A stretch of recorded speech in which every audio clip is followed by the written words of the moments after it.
Welcome everyone to LAI's LAI San Diego's April program, San Diego Life Sciences Industry, Where to Next. As we let everyone kind of roll in and join, I'm going to just roll a video that we wanted to share with you all.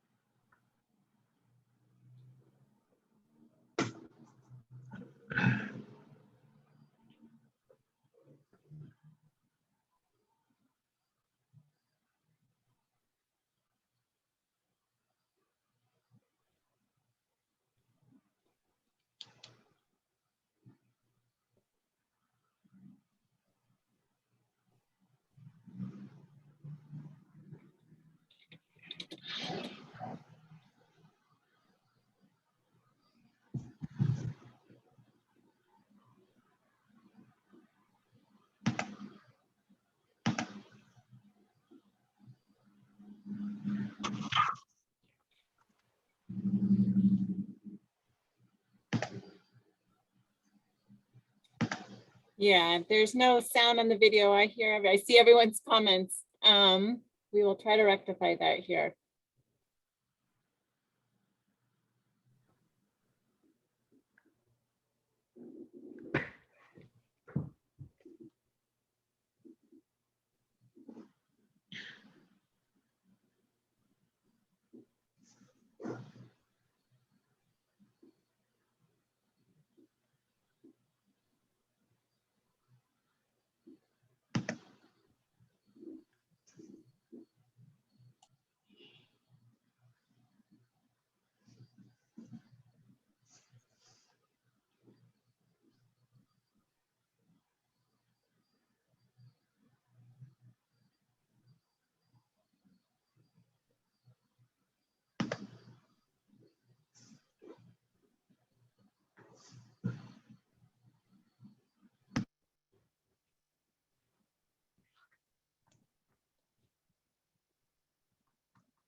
Give it one more moment here to see if we can correct this.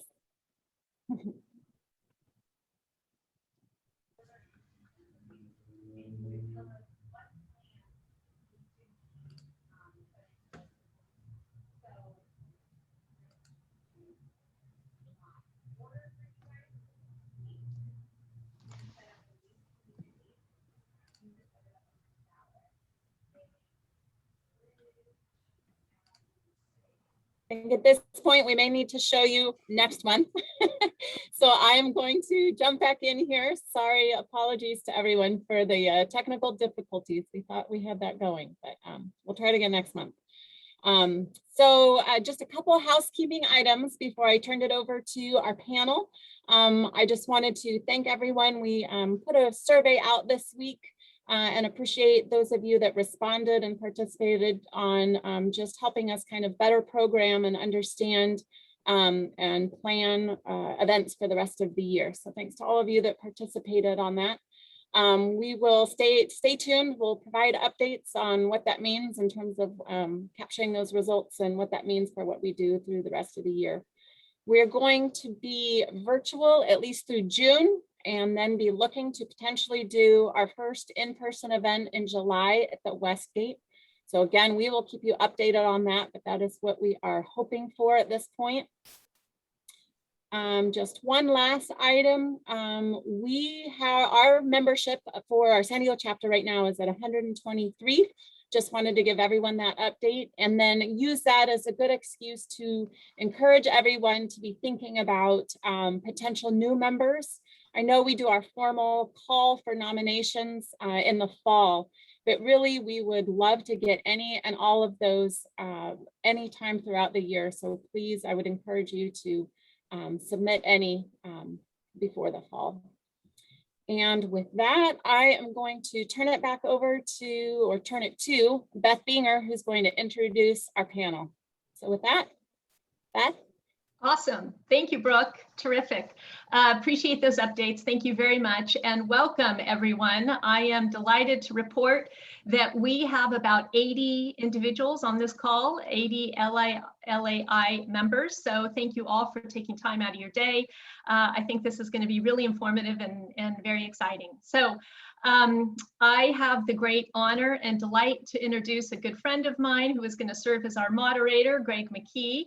But before I get to that, I do have a very special thank you to really a gentleman that got this entire life science program rolling and off the ground, Perry Deely, one of our wonderful members. And you all know Perry Deely is involved in so many things throughout San Diego.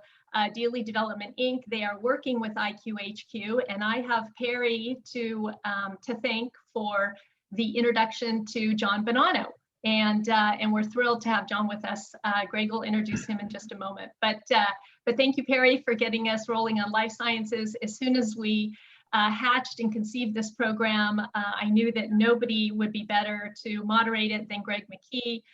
Many of you would know him from Connect. He was Chief Executive Officer of Connect for several years.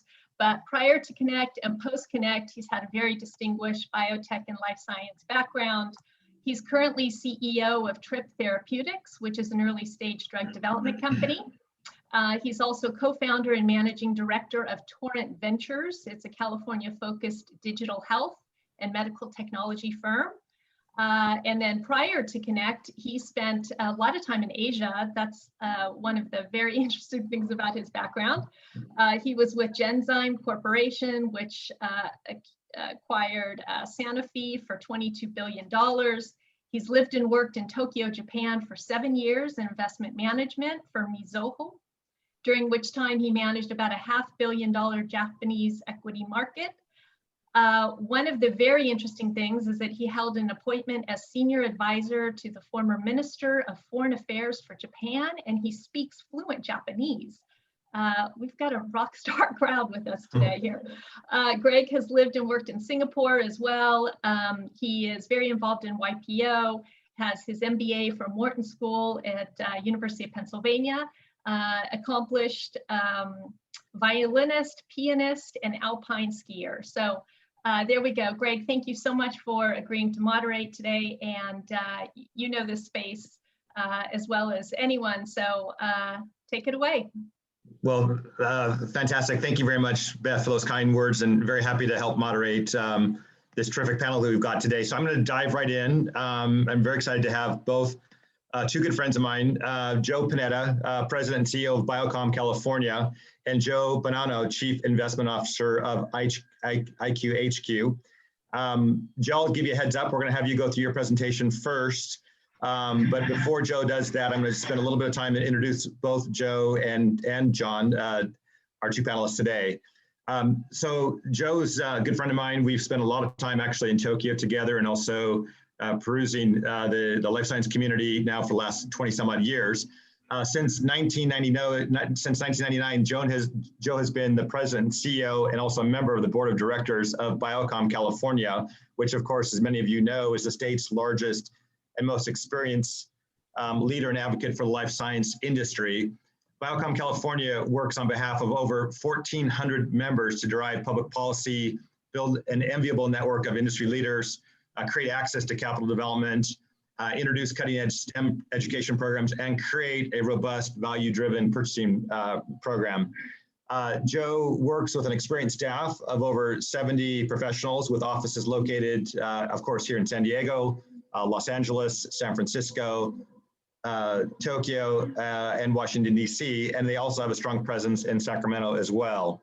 Joe is co-founder of Biocom's Political Action Committee, the Biocom Institute for Education and Workforce Development, and the California Biotechnology Foundation, a joint initiative to inform legislators and the media about the life science industry in the state, of which he is chairman. Since 2014, Joe has been a member of the Independent Citizens Oversight Committee, which serves as the governing and oversight board for the California Institute for Regenerative Medicine, or CIRM, and is responsible for providing grant funding under the $5.5 billion California Stem Cell Initiative. Joe, welcome. It's great to have you here.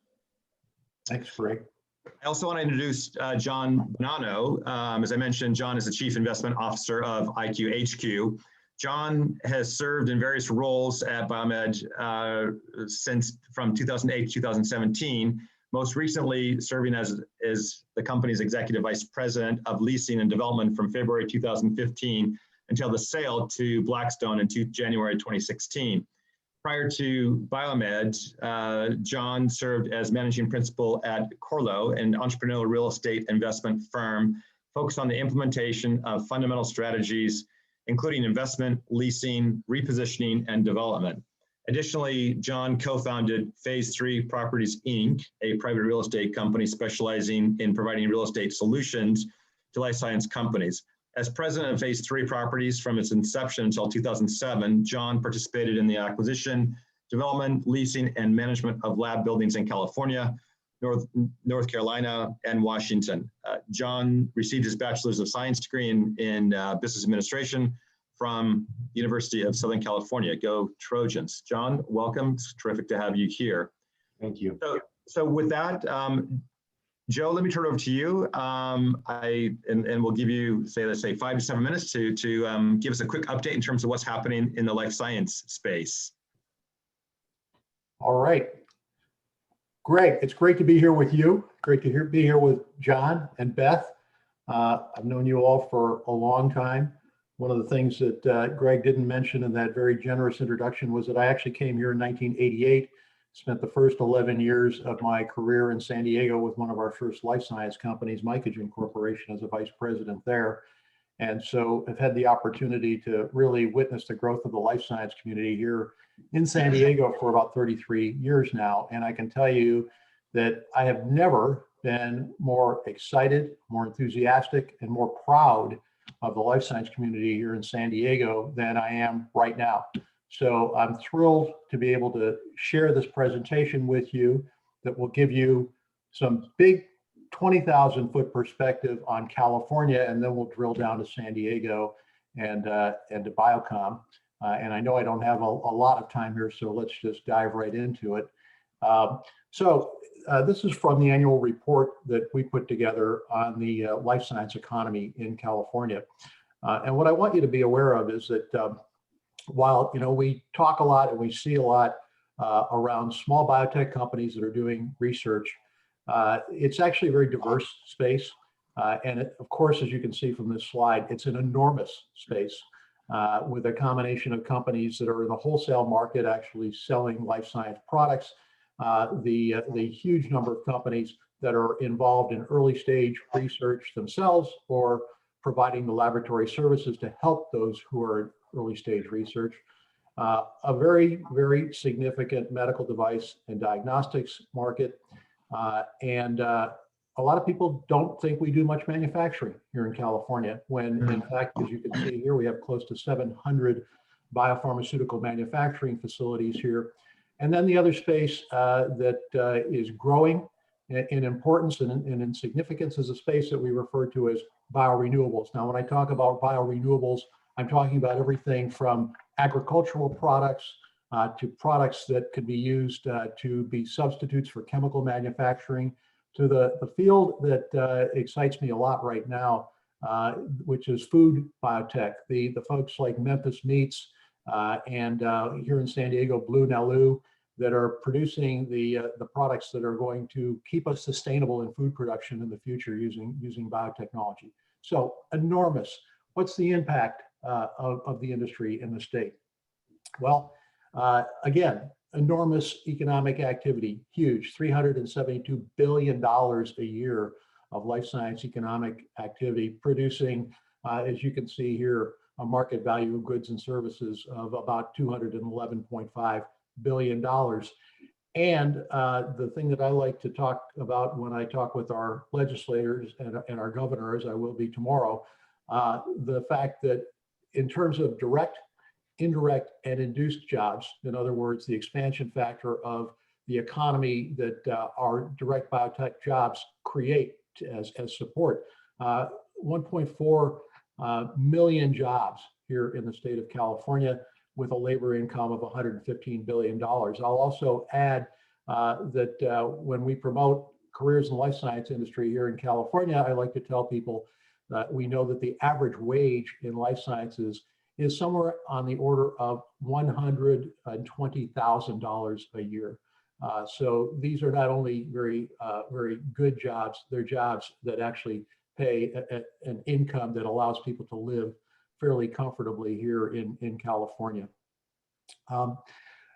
Next thing I'd like to talk about is the lifeblood of the industry, an area that Greg's been involved in quite a bit, and that's venture capital funding. And when we look across the state here, first of all, we hear a lot about Massachusetts, and Massachusetts is a very competitive market, but California is by far the largest venture capital market in the country. You can see the spread here across San Diego, Los Angeles, and the Bay Area in terms of venture funding. Obviously, the Bay Area, as large as it is the big kahuna. But the other thing that you need to be aware of is that, as you can see here, there is a somewhat unknown venture funding market in Los Angeles. When we talk about the two big biotech clusters in California, we always talk about the Bay Area and San Diego, and you can see San Diego here in 2019 at about 342 million, double that amount or more in Los Angeles. So we opened an office in Los Angeles about 5 years ago, and we went in there kind of venturing into the unknown, but we're beginning to see significant growth up in Los Angeles. And I think that's going to comprise in the future a Southern California market that spans from Los Angeles through Orange County to San Diego, that in a lot of ways is going to rival the Bay Area market. And obviously, if you look at the geography between here and the Bay Area, the area from Los Angeles to San Diego is roughly about the same as the area from north of San Francisco down to Palo Alto in terms of distance. So other thing, average deal value in Q2 last year, $34 million. So we're just seeing these enormous venture capital deals, nothing like I used to see years ago or Greg used to see years ago. These are just becoming enormous venture deals. And when we look at life science here in San Diego, now to get to the nuts and bolts here, you can see again on this graphic that shows the various sectors. Again, you know, the number of medical device companies that we have in San Diego here is significant, and you can see that we are primarily a research market, a research and lab services market. What that says here in San Diego is that we are a place where a lot of new companies are formed. We're a place where there's a lot of room for incubation of new companies. And that also is evidenced by the fact that in the last few years, what we're beginning to see is more and more of these incubation facilities or facilities where we can see many companies housed in one location, something that I didn't see 10 years ago here in San Diego, certainly didn't see ages ago when I came here. So continued growth of these early stage companies. Now, that brings us to what we are all about. Greg gave you a nice description of who we are. We were primarily formed to advocate on behalf of the community. And what's most relevant today to you is the reason we were formed to advocate was that back in 1995, when we were founded, the founders of Biocom San Diego then were most interested in ensuring that we would have adequate infrastructure to develop our real estate, develop our companies here, that we would have adequate supplies of water and power to be able to ensure that our companies could function, and to ensure that we had adequate transportation infrastructure so that people who moved here could get to their jobs efficiently. And then the final thing that we focused on was working with local government to ensure that when companies or developers wanted to build facilities, that we had an efficient process within our local government to get these facilities permitted so that they could be constructed. And that was really the basis for creating Biocom San Diego way back 26 years ago when we were created. Today, we've got a presence here in Los Angeles, in Sacramento, in the Bay Area, and we advocate on behalf of all of our companies throughout the state. That gives us enormous strength as well in our office in Washington, D.C., where we can advocate on behalf of this industry before the 535 members of Congress, 10% of whom are represented by the California delegation as well. So primarily focused on advocacy. When I say I'm proud of this industry, what I'm really proud about over the last year, especially here in San Diego, is the work that's been done in areas like diagnostics for COVID-19. Look at companies like Hologic and Quidel, sequencing, companies like Illumina and Helix, the development of vaccines, companies like Inovio that are here in San Diego, and work that's being done by our larger companies that have a presence here, such as Takeda and Pfizer and others that have developed a lot of the therapies and vaccines for COVID. And then as well, the presence of Becton Dickinson here and of ResMed. Of course, ResMed, which produces respirators, and Becton Dickinson, which provides a lot of the bedside monitoring devices in hospitals. And those folks worked 24 hours a day throughout the pandemic. So hope that gives you a good overview of who we are in the industry here. Fantastic. Thank you very much, Joe. I always love hearing that report. It gives such a terrific overview of what's happening in the industry. That's so impressive. $372 billion of economic activity, 1.4 million jobs, and with an average salary of $120,000. It's really quite an impressive feat of the industry. We're very fortunate to have you heading up Biocom California, and very happy to have you here with us today. Thanks so much for that. Thank you. John, let me turn over to you. We'll hear from you in terms of the real estate perspective and a very important project that you've got going on at the moment in downtown San Diego. So please I'll turn the mic over to you. Great. Thanks very much, Greg. So, and thanks for that, Joe. I enjoyed it. Hey, so yeah, I'll talk to you just for really quickly. I know I've got 5 to 7 minutes to talk to you about who we are. I'll do that in the first 2. And then we'll talk a little bit about IQHQ's RAD project in San Diego, and then maybe just a little bit about how it relates to our others. But so we're IQHQ, and we're a recent company.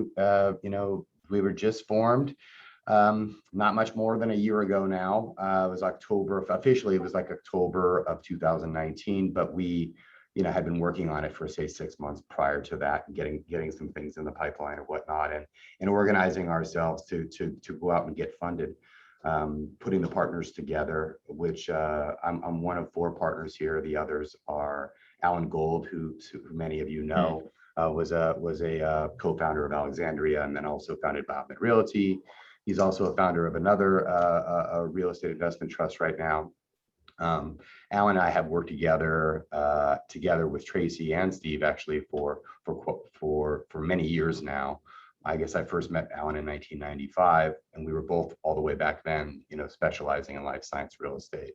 Myself as a broker during that time, but quickly around 2000, I became a private developer. So IQHQ, I guess when you put all of our partners together, we have 130 years of experience. We raised $2.6 billion in capital through many different investors, many very large investors, institutional investors, dedicated REIT investors, sovereigns, and then actually through Wells Fargo's a program with Wells Fargo, a group of smaller family offices as well. And during the time since we've been able to amass about a 5.5 million square foot. It's actually maybe getting closer to 6 million now in terms of what we will be maxed out at when we develop. We were funded under a program that we started off as a REIT. We're a private REIT now, and we've basically we have some contracts that basically say that we're going to become a public company. We're a predestined public company, and we will be a public REIT. And there's some accordion nature to that. I mean, there's a date, and then that date can be postponed for a year and potentially longer than that with the vote of the investors. And that is is interesting because under that type of financing, under this program, you typically have, sometimes they're blind pools that have been set up. This has been done maybe a half a dozen times before. They are oftentimes existing assets or renovations or things that can be done very quickly, because typically it's like a 2-year window from when you first raise money before you go public. With us, it'll be 4 years most likely, and potentially could be expanded beyond that. And that is because we're predominantly a development company. We want to build really true life science assets. We have participated in hundreds of conversions of individual, types of space, mostly through our experience with Biomed Realty, but also before that. And we have done several million square feet of ground up product as well. But what we find is that to really get ideally suited facilities, the very best facilities, especially today, because the quality has gone up across the board, is going to be bespoke type projects, which is what we've decided to focus on, and do that in the key markets of San Diego, San Francisco, Boston, and what we call the Golden Triangle of the United Kingdom. Another place that we have some experience developing in, again, from our past work that we did there, in doing build-to-suits for companies like Illumina and Gilead, and working on a project known as Granta Park, which is a beautiful campus that Biomed still owns in just in the outskirts of Cambridge, UK. So these are here's just a quick slide that shows you the projects that we currently have underway. Most of them are very, very strategic, very individualized, but we follow a theme. The general theme is we like live, work, and play. We want great access to public transportation. There's a lot of reasons we can get into more of that. We're very big on ESG at IQHQ. We think it's of critical importance.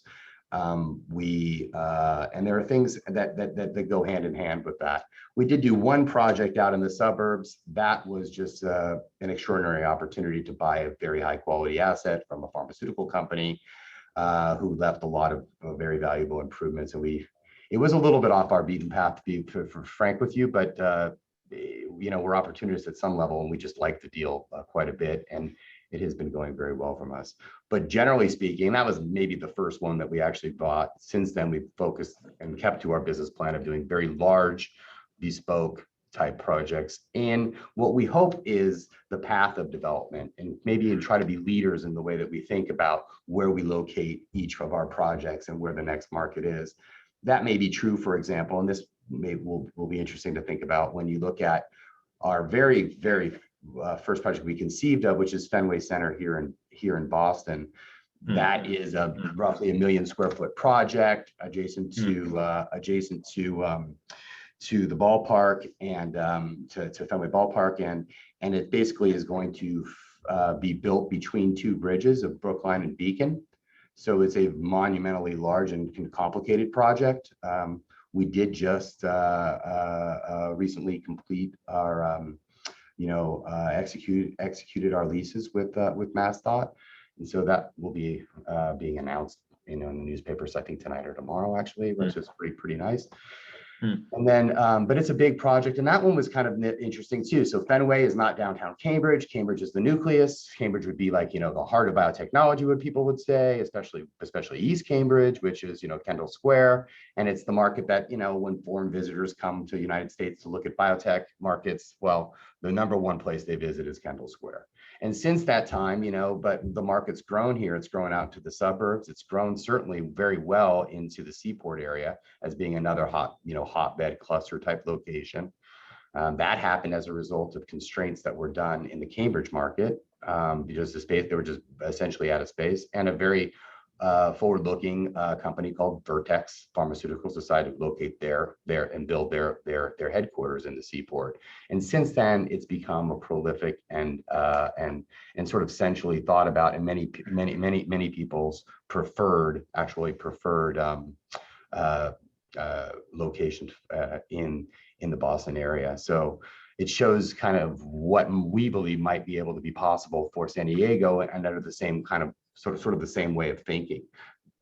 Beautiful site locations, walkable, lots of housing around you, tons of amenities and that sort of thing. So really great stuff.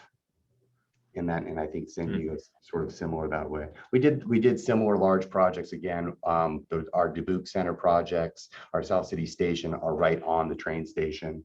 The train there is being electrified. That's a large project that's going on at the moment as we speak. And we think so the trains there'll be more trains, they'll be cleaner, they'll be quieter, and hopefully they'll be used a lot more. We would certainly anticipate that be the case, and that's one of the reasons why they're doing it. So, but all of our projects have a similar theme that way. This just is some images that show what we're doing at the RAD in total. It's like, you know, on a rentable basis, it's about 1.7 million square feet. We have, you know, several projects. We're going to do the project in 2 phases. So we own all the lots that you see in this image here. I don't know if can you guys see my mouse or no? So the Navy building is one that's already completed. That's the building in the center. That was part of the transaction that made the Navy site available. Basically, that, you know, the building of that was effectively the payment for the ground lease and allowed the transaction to happen. And then there's a hotel. The project was done under development agreement. It took a very long time to get that done. But there's a hotel site that we don't own either. That is a beautiful, you know, Class A hotel location. There'll be approximately 1,000 keys. And then we have 2 phases, one of which we think is really important, is to do enough up front to be able to bring visitors in and to make the site exciting right away from day one. So that means that the entire piazza goes in, and we do all the buildings except for our largest tower, which is what we call the 2B site, which is right here. But the rest of it's going to be built as part of phase 1, including all the retail, restaurants, and the piazza, and what will be like an open space park that we'll also own and operate, but we'll welcome the public too on a daily basis.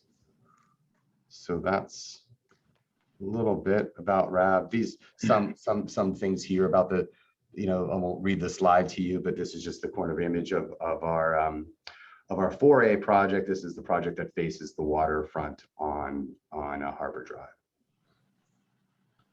It gives you some of the ideas there. It's just a few images. This is an image of what lab space might look like. That photo that you see out the back is actually drone footage from that elevation. These kind of show you the lots. And again, I was talking to them about each of them. Everything was going to happen. One, you know, what we're going to put in as part of phase 1, which is currently under construction. So we were fortunate to be able to begin the excavation of the site within a week from when we closed on it. And so that's well underway now. Most of the excavation is done. We still have to demolish the existing Navy building. That process has started. They're still working on the insides of that, but that building will be coming down soon. And then what we will, in a straight fashion, proceed forward with building 2A, 3A, 4A, and 4B, and the entire piazza and the park. And 2B will actually have the garage for that built first. It won't be occupiable while we're waiting to start that phase, but that will be constructed, as you know, along with phase 1, which will give us a very quick time to market on the 2B building as well.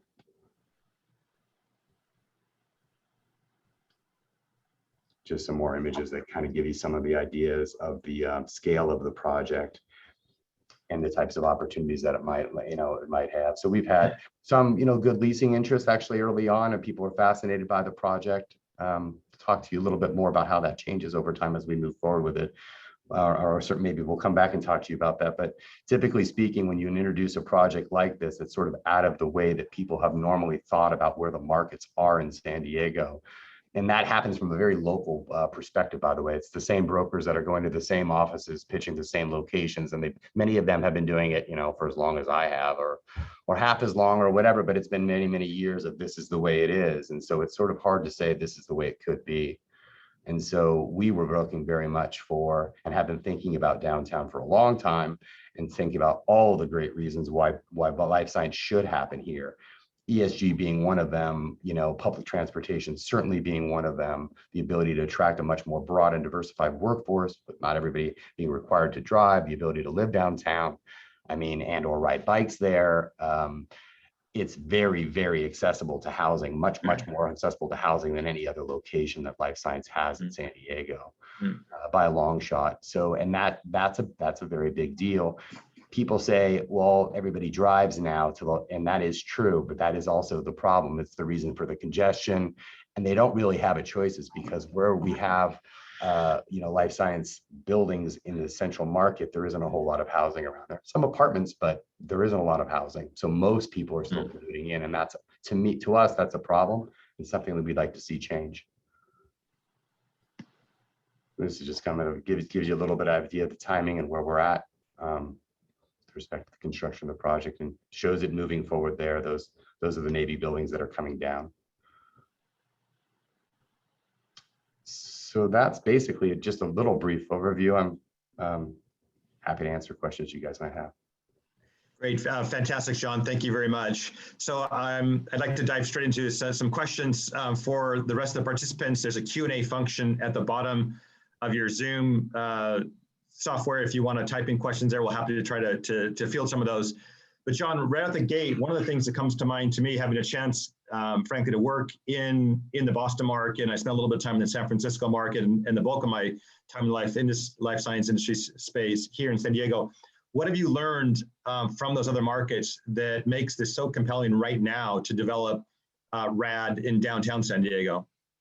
You know, it's interesting because cities, they're great cities. We work in nothing but great cities, and there are many more great cities in, across America and across the world. I personally am very attracted to them, and they all have different characters. They all have different, there's many things about each of them, and them. Like, you get the same thing. You get to know a city. You can get to know it a little bit just by the airport's, concession stands and the souvenirs that they sell, and the little icons of the bridge, or in San Francisco, or in San Diego, maybe it's maybe you have the Coronado Bridge in it, or in other images that of Balboa Park and things of that nature.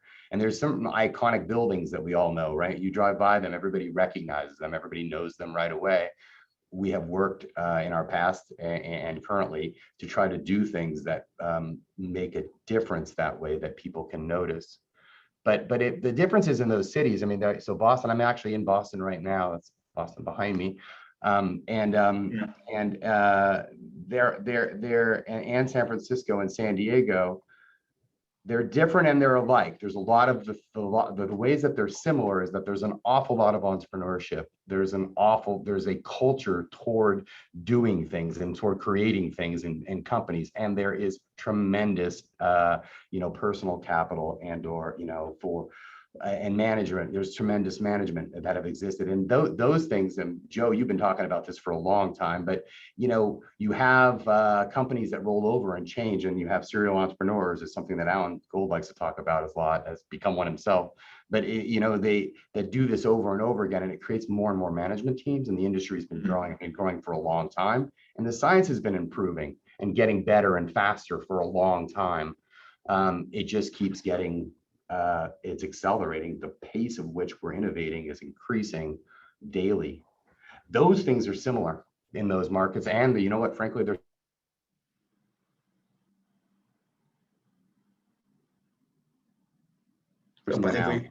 there. Good. I'm glad you're back, John. Yeah, good. You're back. But San Diego has lagged a little bit behind, and I think part of that has been there's a few knocks on it, but it hasn't really got itself up to the status of San Francisco or Boston. It never quite could achieve that. Part of that, I think, has been criticism of the airport, the location of the airport. It's something that I think frankly could still use some fixing if it could be made better. But it's more than that. There's much more than that involved. And one of the things that we've seen in San Diego is a city that was largely built 25, 30 years ago. You haven't seen a lot of new, ground up development, or really any downtown, in a long time. So you have buildings that were designed that were much more akin and suitable for the air for which they were built than they are today. Floor plates have gotten bigger, different things have changed. You're starting to see innovations came up. It's perfect for law offices still. I mean, it just doesn't really completely match up with sort of the modern economy.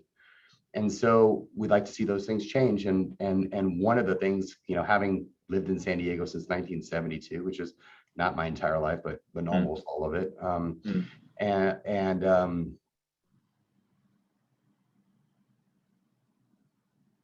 Here, it's an opportunity for us. This site that, you know, really was very, very compelling. So we had looked at downtown, but you had never seen a site like this one before. It's just absolutely tremendous. So life science downtown San Diego has not happened yet. It's starting to happen, as you know, and as we talk about it, people get more and more comfortable with the idea. But developing on the waterfront in central CBDs, that's been a formula for success for an awful long time for an awful lot of people. For sure. You take a location as beautiful as this one, and it tends to attract people. For sure. So I've got a question from David Gatsky. David had a great question here. He asked, can you quantify the jobs and population growth required for the absorption of this space? Do these jobs already exist, John, or they're going to need to be expansion in the industry to absorb the 1.7 million square feet that you're building downtown? Yeah, you know, that's an interesting question. I think it's some of both. I think that there's plenty, right? I mean, right now there's a tremendous amount of demand, and I thank Brooke, who helped me with this, to give me this statistic. I asked her for it earlier today. She said that currently today, there's 1.8 million square feet of life science demand that we're currently tracking. Or I'm sorry, 3 million, I think she said 3 million square feet of demand we're tracking, which will translate to 1.8 million square feet of actual absorption. That's an awful lot, and the industries and the market's having a hard time keeping up with that. It's there's larger and larger requirements coming to San Diego, and really that's been a recent trend. Let's say the last couple of years, you're seeing much larger requirements to come into San Diego. There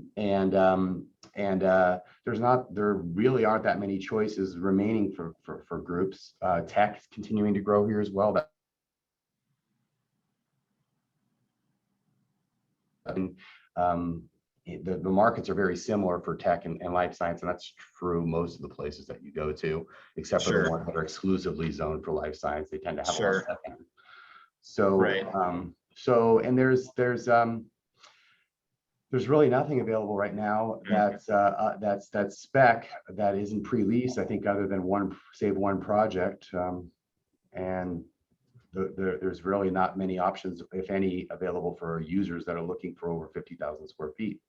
So we're looking at capturing some of that. We think that the RAD project is ideal for expansion, you know, to give people choices about whether or not they want to, you know, live and walk to work or ride a bike to work.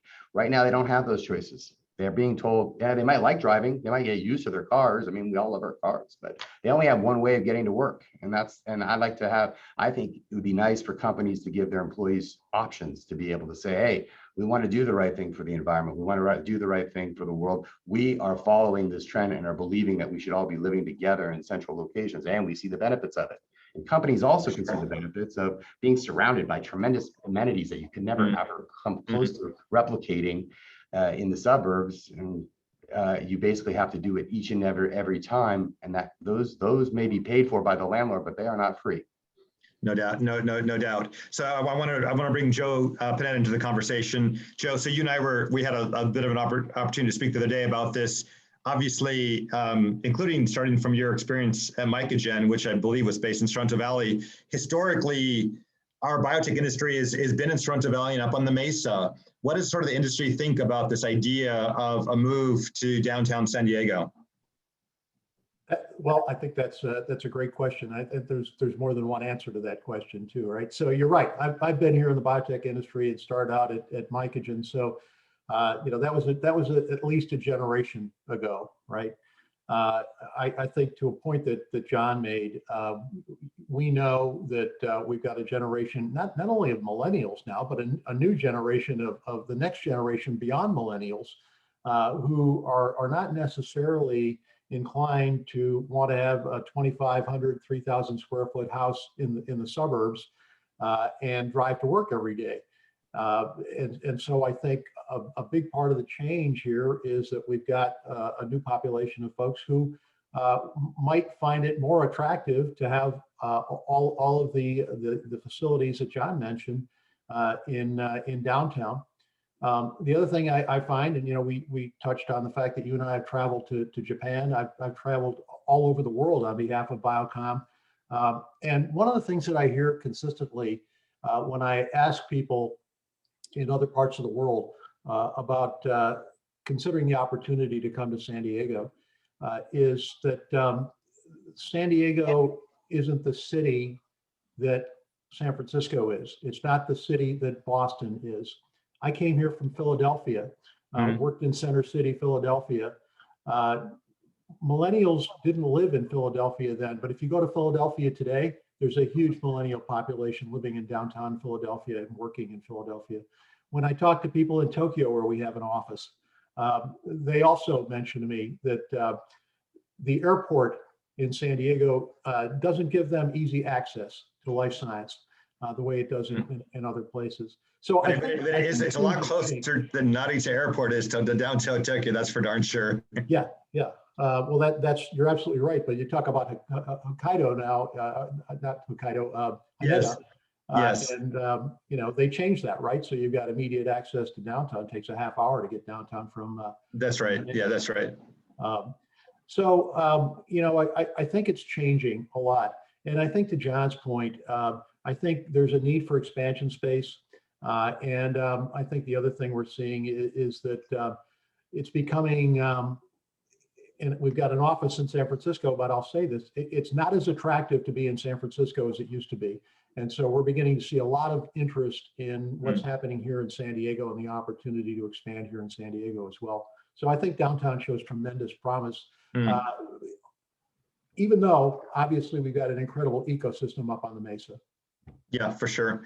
We had a great question here from John Smith. I want to ask you to answer, Joe, and kind of I'll ask this question and I want to add a second question as well. So John asks that his comment is San Diego is dominated by life science startups, of course, as we know, right? But what can we do to attract mature life science companies?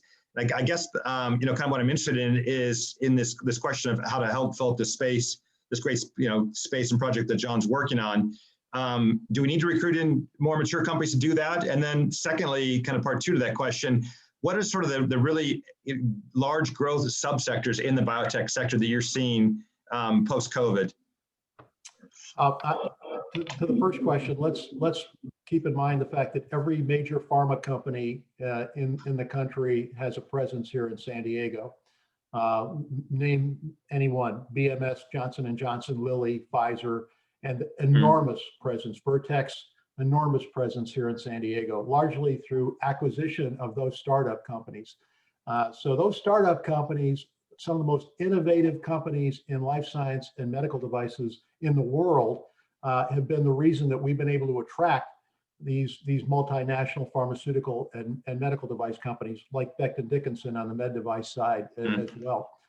So they provide a real draw. The other thing to keep in mind, and I wasn't able to say this 10 years ago, is a number of those startup companies have become mature, prominent, large companies like Dexcom. Yes. You hear Quidel mentioned a lot today as well. So we're seeing that growth. So I think the other part of the answer is that I think the opportunity is in the Pacific Rim. Honestly, we've seen a lot of European large companies, established companies, cite their U.S. headquarters in Boston. And Greg's been with me on trips to Japan. I think there's a lot of opportunity to attract some of the established companies in Japan to have a presence here in San Diego as well. Yeah, terrific.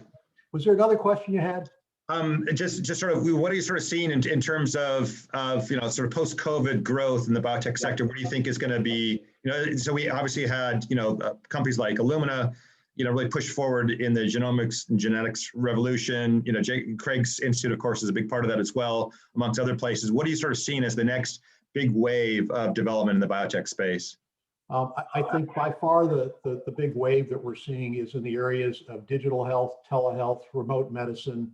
First of all, we found through the year that we've dealt with COVID, that people are becoming more interested in using virtual technologies.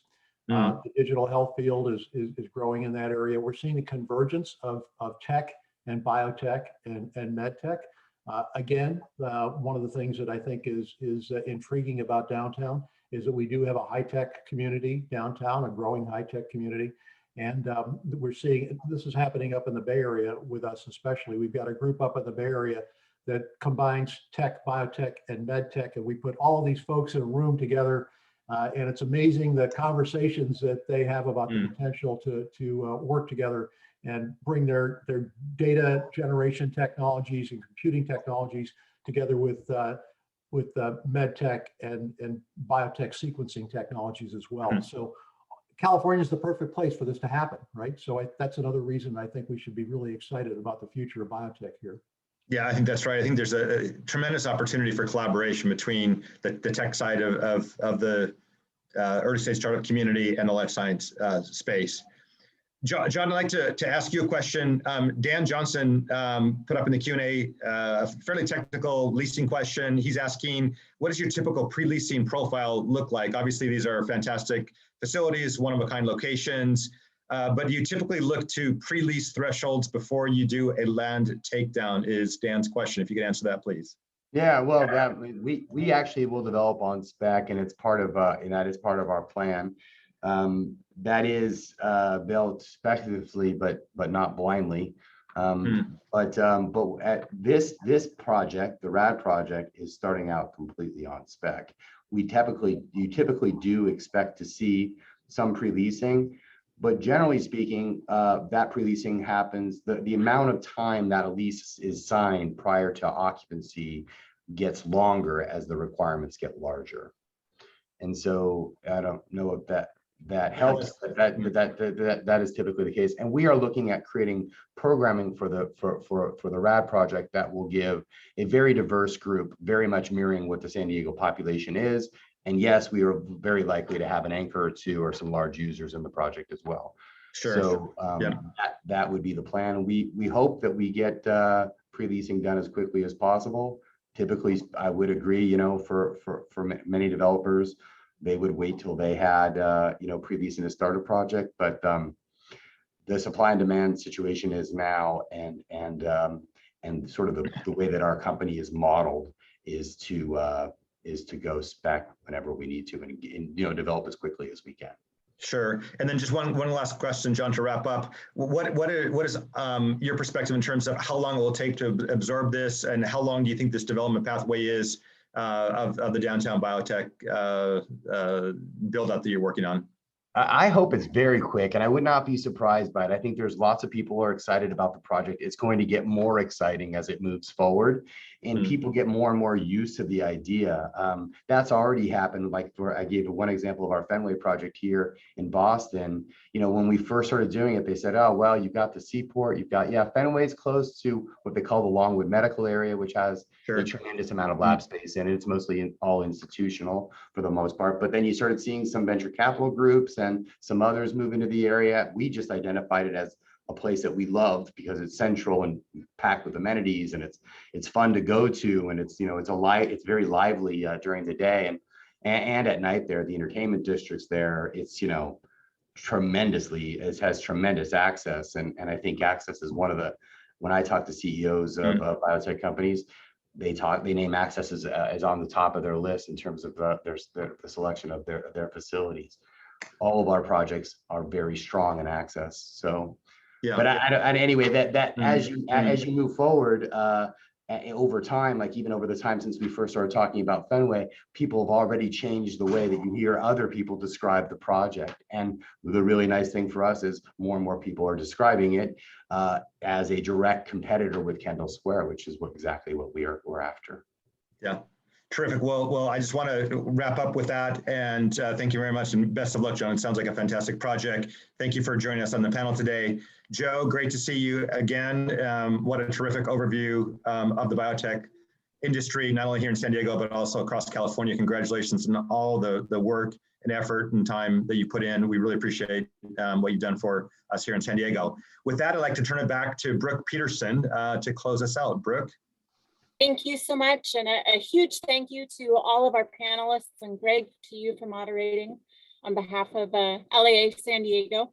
Thanks to all of our attendees for joining us today, and we hope to see you again in May. So thank you very much. Thanks, Bye now. everyone. Bye.